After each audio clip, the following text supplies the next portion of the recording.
Welcome back to Inside the PGTI. We're in Ahmedabad for the season opening event on the 2013 calendar, the Gujarat Kensville Challenge.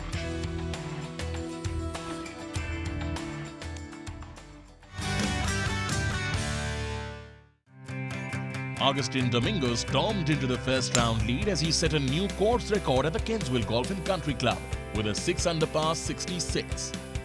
That handed the Spaniard a one-shot advantage over Scotland's Andrew McArthur and India's Shiv Kapoor. Kapoor, who won his last start at the end of 2012 and also had a top 10 here last year, had a flawless 5-under 67 in the evening, while McArthur, whose lone Challenge Tour win came in 2008 in Spain, had as many as 8 birdies, but he also dropped 3 shots.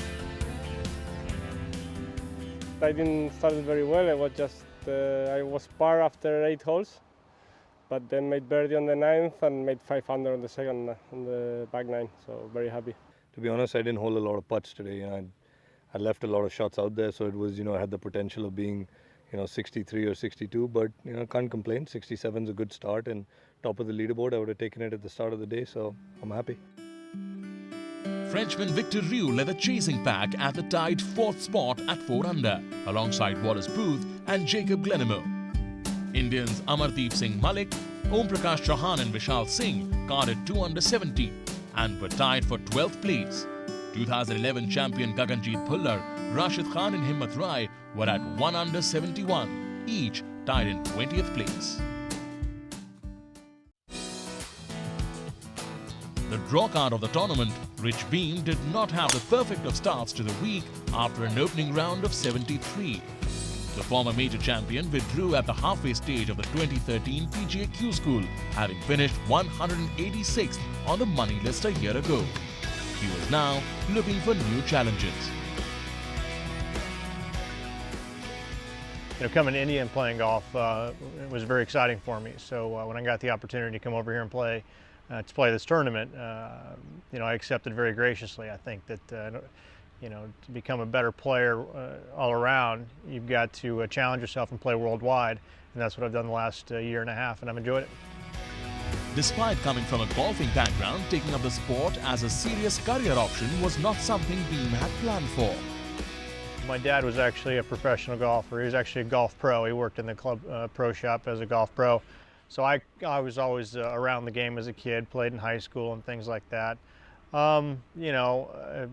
Even though it says I turned pro in 1994, that really didn't mean I was going to go out and be on the PGA Tour or anything like that. I played a couple of small professional events, but I never dreamed that I'd be playing golf on the stage that I have been over the last 15 years. It was just kind of something to do as a 22-year-old kid, turn pro and see what happens. And 6 years after the fact, I was very fortunate to get out on tour and have the success that I've been having. Following his decision to become a professional golfer, his career faced a roadblock when he quit the tournament scene in 1995 after having no success on the mini tour events.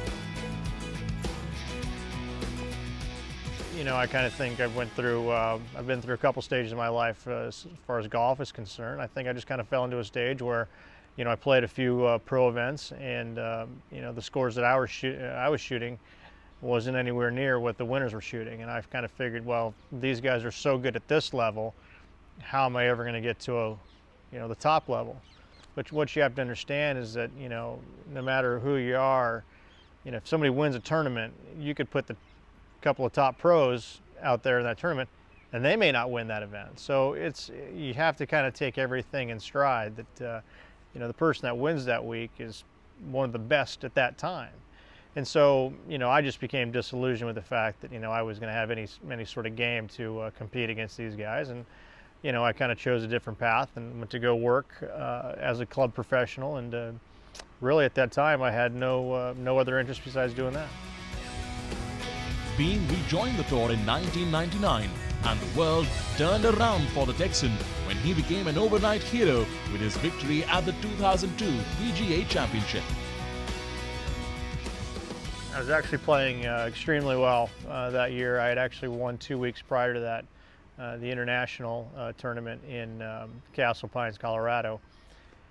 And you know, so I was obviously playing at the top of my game, and it was actually a very interesting week for me. I got out there, I got in on Saturday and played golf with some friends on Sunday. And then on Monday, I woke up very early and went out to the golf course. My caddy and I were the first ones on the golf course at 7 a.m. teeing off. And, you know, it was just one of those things where the golf course just kind of fit my eye. It just seemed like it was a very simple, straightforward golf course. I didn't think it was, I thought the fairways were generously wide. I thought that the rough was very penalizing, but I also felt like I was driving it well, so I really didn't think much about the rough. I was looking at how wide the fairways were, and everything seemed to kind of work well. I think there was maybe 2 holes that I struggled with all week, but other than that, I think everything, the whole golf course looked very inviting to me. And, you know, I was putting extremely well at the time as well, so it just, everything was kind of falling into place that week for me.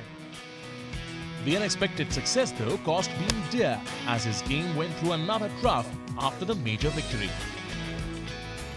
I tried to do too much after the PGA. I didn't take some time away from the game and enjoyed life and take some time for myself. And you know, I think that kind of hurt me. I always kept pushing and pushing and pushing, but pretty soon you know, you can't do anything about it and you kind of burn out. And I think I burned out a little bit. You know, I'd still like to take some more time off from the game, but you know, unfortunately, I don't have that much time on my side. I'm 42, and I'd still like to get out and compete. So, you know, I'm trying to take everything a little bit slower, not spend endless hours on the driving range or doing things that I probably shouldn't be. But you know, I'm enjoying what I'm doing. I think I'm in a pretty good routine. The 42-year-old, who has seen it all in his 15-year career, has set specific future plans both on and off the course. You know, from a playing standpoint, just kind of see if we can't get some status back on the PGA Tour. That's the ultimate goal. In the meantime, kind of play where we can. And then certainly I'd like to get into the booth. I'd like to be an announcer for a few years. I'd like to commentate about golf. I think that it's just a passion of mine. I love the game. I love to talk about it. I love watching these young kids play. They have such great talent, and you know, I'd love nothing more than talk about it.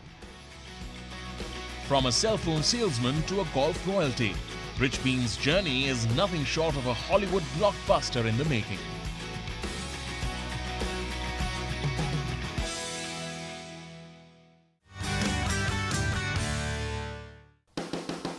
Andrew MacArthur took sole lead at the halfway stage thanks to a bogey-free 3-under second-round score.